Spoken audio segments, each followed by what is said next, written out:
Өте дәмді ерекше медовик тортын дайындаймыз. Ол үшін водяной баняда сары майымызды, қантымызды, медымызды салып, жақсылап ерігенше араластырып отырамыз. Май ерігеннен кейін үстіне разрыхитель тестаны қосып, жақсылап араластырып аламыз. Оттан түсіріп, үстіне жұмыртқамызды саламыз суылғаннан кейін.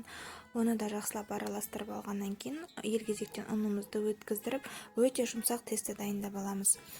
Дайын болған тестаны полиэтиленовый пакетке салып, холодильникке 40 минутқа қалдырып қоямыз. Дайын болған тестаны осылайша видеода көріп тұрғандарыңыздай бөліктерге бөліп аламыз. Егер сіздерде пергамент қағазы болмаса, тапаға бірден ұн сеуіп, осылайша жайып алсаңыздар болады. Жайып алғаннан кейін тарелкамен дөңгелек етіп кесіп алып, бүкіл коржды пісіреміз. Кремге сметанамыз бен сгущенное молоконы жақсылап араластырып аламыз.